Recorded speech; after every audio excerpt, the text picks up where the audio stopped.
Hi friends, welcome to VIP பஸ்னி channel. இன்றைக்கி என்ன பார்க்க போகிறோன்னா காலிஃப்ளவர் குருமா தான் பார்க்க போகிறோம். இது பார்த்திங்கன்னா சப்பாத்தி, இட்லி, தோசை எல்லாத்துக்குமே சூப்பரான நல்ல காம்பினேஷனு. இந்த காலிஃப்ளவர் குருமாவை நம்ம எப்படி பண்ணலான்றதை வாங்க வீடியோஸில் போய் பார்க்கலாம். வீடியோஸை ஸ்கிப் பண்ணாமல் பாருங்கள், அப்போ தான் நான் எப்படி சமைக்கிறேன் உங்களுக்கு தெரியும். ஃபஸ்ட் டைம் சேனலில் பார்க்குறவங்களா அப்படின்னா சப்ஸ்கிரைப் பண்ண கொஞ்சம் கிளிக் பண்ணிக்கோங்க. பக்கத்தில் இருக்கிற பெல் ஐக்கானை கிளிக் பண்ணும்போது ஆல்ன்ற ஆப்ஷன் கொடுத்தீங்கன்னா நான் போடுற வீடியோஸ் எல்லாமே ஆன் த ஸ்பாட்டில் வந்து சேரும். வாங்க வீடியோஸ்குள்ளே போகலாம். நான் இன்றைக்கி ஒரு காலிஃப்ளவர் எடுத்திருக்கேன். இந்த காலிஃப்ளவரை நம்ம அப்படியே க்ளீன் பண்ணி எடுத்துக்க போகிறோம். மேக்ஸிமம் வந்து காலிஃப்ளவரில் பார்த்திங்கன்னா புழு, பூச்சி எல்லாமே இருக்கும் நமக்கு. ஸோ அது எல்லாத்தையும் நம்ம கொஞ்சம் பார்த்து கவனமாக கட் பண்ணணும். இவ்வளோ பெரிய காலிஃப்ளவரில் நான் பாதி தான் குருமாக்கு நான் எடுத்துக்க போகிறேன். கத்தியை வச்சு அந்த அடிப்பகுதியில் ஃபுல்லாக அந்த இலையெல்லாம் ஃபுல்லாக கட் பண்ணி எடுத்துக்கலாம். நெக்ஸ்ட்டு வந்து நம்ம காலிஃப்ளவர் ஃபுல்லாக கட் பண்ணிக்கலாம். அப்போ தான் ஈஸியாக இருக்கும். இந்த காலிஃப்ளவர் யூஸ் பண்ணி என்ன டிஷ் பண்ணாலுமே நல்லாயிருக்கும், சூப்பராக இருக்கும். நான் வந்து எப்போயுமே வந்து இதில் குருமா வைப்பேன்.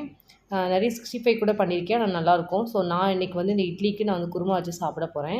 ஸோ நம்ம இந்த காலிஃப்ளவர் ஃபுல்லாக இந்த மாதிரி பிரிச்சுக்கலாம். இந்த காலிஃப்ளவரில் நிறைய பெனிஃபிட்ஸ் இருக்குது. ஸோ என்னென்ன பெனிஃபிட்ஸ் இருக்குன்னு நான் சொல்கிறேன். இந்த காலிஃப்ளவரில் பார்த்திங்கன்னா விட்டமின் ஏ, பி, இ எல்லாமே நமக்கு இருக்குது. அதே மாதிரி டைஜஷன் ப்ராப்ளம் எல்லாமே சரி பண்ணி கொடுக்கும். அதே மாதிரி நமக்கு வெயிட் லாஸும் நமக்கு சரி பண்ணி கொடுக்கும். இந்த காலிஃப்ளவரை பார்த்திங்கன்னா கண்டிப்பாக வாங்காமல் போயிடாதீங்க. இதே மாதிரி குருமா வச்சு சாப்பிடுங்க, டேஸ்ட்டு சூப்பராக இருக்கும். ஸோ இந்த காலிஃப்ளவர் ஃபுல்லாத்தையும் நம்ம இந்த மாதிரி ஃபுல்லாக கட் பண்ணி எடுக்கணும். கட் பண்ணி எடுக்கும்போது பார்த்திங்கன்னா நமக்கு கண்டிப்பாக அந்த காம்பு வந்து கொஞ்சமாவது இருக்கணும். அப்போ தான் நல்லாயிருக்கும் அது சாப்பிடும்போது. அந்த காம்பு வந்து கொஞ்சம் நச்சு நச்சுன்னு இருக்கும்போது டேஸ்ட் கொஞ்சம் நல்லாயிருக்கும். நான் வந்து இந்த மாதிரி காம்போடு தான் நான் சேர்த்துக்குவேன். ஸோ ஆல்மோஸ்ட் காலிஃப்ளவர் ஃபுல்லாக கட் பண்ணியாச்சு. இதை நம்ம அப்படியே ஒரு பாத்திரத்தில் போட்டு வேக வச்சு நம்ம எடுக்க போகிறோம். ஃபுல்லாக வேக வைக்கக்கூடாது. லைட்டாக ஒரு ஆஃப் பாயில்டு குக் பண்ணிங்கன்னா போதும், கரெக்டாக இருக்கும். வாஷ் பண்ணி வச்சுருக்க எல்லா காலிஃப்ளவரையும் இந்த பேனில் சேர்த்துக்கலாம்.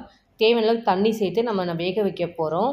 ஸோ அதனால் தேவையான கொஞ்சம் நிறையவே தண்ணி சேருங்க, கரெக்டாக இருக்கும். ஃபஸ்ட்டு ஸ்டவ் ஆன் பண்ணிவிட்டு அந்த பேனை தூக்கி நம்ம அப்படியே ஸ்டவ் மேலே வச்சிட வேண்டியதுதான். மேக்ஸிமம் வந்து காலிஃப்ளவரில் வந்து நமக்கு வந்து புழு இருக்கும். ஸோ அதுக்காக கண்டிப்பாக நம்ம வந்து ஒரு 1/2 டீஸ்பூன் மஞ்சள்தூள் கொஞ்சம் சேர்க்கணும். அப்போ தான் நமக்கு அந்த புழுவெல்லாம் அந்த கிருமி எல்லாமே செத்துருன்னு சொல்லுவாங்க. ஸோ அதுக்காக கண்டிப்பாக இந்த மாதிரி மஞ்சள் தூள் போடணும். அதே மாதிரி தேவையான அளவு கொஞ்சம் உப்பு சேர்த்துருக்கேன். மஞ்சள் தூள், உப்பு, தண்ணி இதை மட்டும் நம்ம போட்டு ஃபஸ்ட்டு நம்ம காலிஃப்ளவரை வேக வச்சு நம்ம எடுக்க போகிறோம். காலிஃப்ளவர் வந்து ரொம்ப வேக வைக்காதீங்க. ஏன்னா நம்ம வந்து குருமா வைக்கும்போது அப்போ வேறு நான் வேக வைப்பேன்.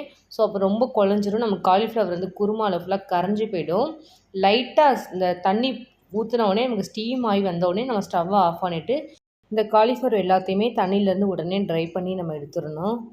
ஸோ எனக்கு ஆல்மோஸ்ட் கொதி வர ஆரம்பிச்சிச்சு இப்போ தான். ஸோ கரண்டி வச்சு ஃபுல்லாக மிக்ஸ் பண்ணிவிட்டு நம்ம காலிஃப்ளவர் ஃபுல்லாக வேறு ஒரு பிளேட்டில் ட்ரான்ஸ்ஃபர் பண்ணிடலாம். வேக வச்ச உடனே இந்த மாதிரி எடுத்துருங்க. எதுக்காக சொல்கிறேன்னா நமக்கு வந்து அந்த காலிஃப்ளவர் வந்து தண்ணி ஏறிடும். ஸோ இந்த மாதிரி அவிச்ச உடனே இந்த மாதிரி எடுத்துட்டிங்கன்னா கரெக்டாக இருக்கும். ஸோ நான் வேக வச்சது எல்லாத்தையும் நான் அதில் ஃபுல்லாத்தையும் வேறு ஒரு பிளேட் எல்லாத்தையும் எடுத்து மாற்றிக்கிட்டேன். இப்போ நம்ம வந்து குருமா வைக்க ஸ்டார்ட் பண்ணிடலாம். அஸ் யூஷுவல் நான் எப்படி குருமா வைப்பேனோ அதே மாதிரி தான் வைக்க போகிறேன். தேங்காய் மட்டும் நான் அரைச்சி ஊற்ற போகிறேன், அவ்வளோதான். சப்போஸ் உங்கள்கிட்ட இஞ்சி பூண்டு பேஸ்ட் இல்லைனா இதோட சேர்த்து நீங்கள் இஞ்சி பூண்டு பேஸ்ட்டு தேங்காய் சேர்த்து மிக்ஸ் பண்ணி கூட கிரைண்ட் பண்ணி சேர்த்துக்கலாம். எனக்கு இஞ்சி பூண்டு பேஸ்ட் இருக்கிறதுனால நான் வெறும் தேங்காய் மட்டும் நான் அரைக்க போகிறேன். தேவையான அளவுக்கு ஒரு 1/2 கிளாஸ் அளவுக்கு தண்ணி சேர்த்து திரும்பவும் மிக்சியை க்ளோஸ் பண்ணி நல்லா ஃபைனாக அரைச்சிட்டு வந்துக்கலாம். அப்போ தான் நமக்கு வந்து பேஸ்ட்டாக இருந்தால் கரெக்டாக இருக்கும். இந்த அளவுக்கு அரைச்சிங்கன்னா கரெக்டாக இருக்கும். நெக்ஸ்ட்டு நம்ம வந்து குருமா வைக்க ஸ்டார்ட் பண்ணிடலாம். ஸ்டவ்வை ஆன் பண்ணிவிட்டு ஒரு பேன் வச்சுக்கலாம். பேன் நல்லா ஹீட் ஆனதுக்கப்புறம் ஆயில் சேர்த்துக்கலாம். பட்டை, கிராம்பு, அன்னாச்சிப்பூ, பிரிஞ்சி இலை, சோம்பு எடுத்திருக்கேன் ஒரு 1/4 டீஸ்பூன் கிட்ட. நம்ம அப்படியே சேர்த்துக்கலாம். இந்த மசாலாலாம் போட்டிங்கன்னா குருமா நல்லாயிருக்கும், டேஸ்ட்டுமே அதோட ஃப்ளேவரில் போய். ஸோ அதுக்காக நம்ம இதை சேர்த்துக்கிறோம். நல்லா ஆல்மோஸ்ட் ஃப்ரை ஆனதுக்கப்புறம் நம்ம வந்து வெங்காயம் சேர்த்துக்கலாம். நான் இன்றைக்கி 3 பெரிய வெங்காயம் எடுத்திருக்கேன். நல்லா பொடிசாக நறுக்கி அதை அப்படியே நம்ம சேர்த்துக்க போகிறோம். வெங்காயம் நல்லா வதக்கணும். நம்ம போட்டிருக்கிறது அதுக்கும் நல்லா கோல்டன் கலர் ஆகிற வரைக்கும் நல்லா வதக்கி எடுக்கணும். நெக்ஸ்ட்டு வந்து தேவையான அளவுக்கு கொஞ்சம் கருவேப்பிலை சேர்த்துக்கலாம். வெங்காயம், கருவேப்பிலை எல்லாத்தையுமே நல்லா மிக்ஸ் பண்ணிக்கலாம் கரண்டியை வச்சு. தேவையான அளவுக்கு கொஞ்சம் பச்சை மிளகாய் எடுத்திருக்கேன், கீரியை அதை அப்படியே சேர்த்துக்கலாம். இதையும் சேர்த்து கரண்டி வச்சு மிக்ஸ் பண்ணிக்கலாம். பச்சை மிளகாய் எதுக்கு போடுறோன்னா கொஞ்சம் காரமாகவும் இருக்கும், நல்லாயிருக்கும் டேஸ்ட்டுமே. ஸோ அதுக்காக நான் சேர்த்துருக்கேன். இஞ்சி பூண்டு பேஸ்ட்டு வந்து கொஞ்சம் சேர்த்துக்கிறேன், ஒரு 1/2 டீஸ்பூன் கிட்ட. இந்த வெங்காயம்லாம் வதங்கினதுக்கப்புறம் இஞ்சி பூண்டு பேஸ்ட்டு சேருங்க, அப்போ தான் கரெக்டாக இருக்கும். 3 வெங்காயம் நான் சேர்த்துருக்கேன். அதே அளவுக்கு ஈக்குவலாக 3 தக்காளியும் எடுத்திருக்கேன், பெரிய தக்காளியாக. வெங்காயம் என்ன அளவுக்கு போகிறோமோ அதே ஈக்குவலாக தக்காளி சேர்க்கணும். அப்போ தான் நல்லாயிருக்கும் டேஸ்ட்டு. நமக்கு வந்து கிரேவி வந்து கொஞ்சம் நல்லா கெட்டியாகவும் இருக்கும். ஏன்னா குவான்டிட்டி நம்ம வெங்காயம், தக்காளி அதிகமாக போட்டிங்கன்னா நமக்கு அந்த காலிஃப்ளவரில் போய் நிறையா நமக்கு குருமா கொஞ்சம் வரும். தேவையான அளவுக்கு உப்பு சேர்த்துக்கலாம். வெங்காயம், தக்காளி நல்லா வதங்கி வரும், அதுக்காக தான் உப்பு சேர்க்குறேன். ஏற்கனவே நம்ம வந்து காலிஃப்ளவர் வேக வைக்கும் போது கொஞ்சம் லைட்டாக உப்பு போட்டிருக்கோம். அதோட நம்ம இப்போ கொஞ்சம் உப்பு சேர்த்துருக்கோம். ஸோ திரும்பவும் கரண்டி வச்சு ஃபுல்லாக மிக்ஸ் பண்ணிக்கலாம். வெங்காயம் தக்காளி நல்லா வதங்கணும். வெங்காயம் தக்காளி நல்லா வதங்கிடுச்சு. இந்த ஸ்டேஜில் நம்ம வந்து வீட்டு மிளகாய்த்தூள் நான் எடுத்திருக்கேன். தேவையான அளவு காரத்துக்கு ஏற்ற மாதிரி ஒரு 3 ஸ்பூன் சேர்த்துக்கலாம். கரம் மசாலா தூள் ஒரு 1/2 டீஸ்பூன் கிட்ட சேர்த்துக்கலாம். கரண்டி வச்சு ஃபுல்லாக மிக்ஸ் பண்ணிக்கலாம். வேக வச்சு வச்சுருக்க காலிஃப்ளவரை இந்த ஸ்டேஜில் சேர்த்துக்கோங்க, கரெக்டாக இருக்கும். சேர்த்ததுக்கப்புறம் கரண்டி வச்சு அந்த மசாலாவோட ஃபுல்லாக மிக்ஸ் பண்ணிக்கலாம். அப்போ தான் நமக்கு மசாலாலாம் நல்லா மிக்ஸ் ஆகி அந்த கிரேவி நல்லாயிருக்கும். நம்ம காலிஃப்ளவர்லேயும் கொஞ்சம் காரம் போய் டேஸ்ட்டும் நல்லாயிருக்கும். ஒரு 1/2 டீஸ்பூன் கிட்ட காஷ்மீரி மிளகாய்த்தூள் நான் யூஸ் பண்ணிக்கிறேன். கலருக்காக தான் நான் சேர்க்குறேன், ஆப்ஷனல் தான். இந்த மாதிரி கொஞ்சம் போட்டிங்கன்னா கொஞ்சம் அந்த குருமா பார்த்திங்கன்னா கொஞ்சம் நம்ம கலர்ஃபுல்லாக வரும். சாப்பிடும்போது நல்லாயிருக்கும், கொஞ்சம் காரசாரமாகவும் இருக்கும்.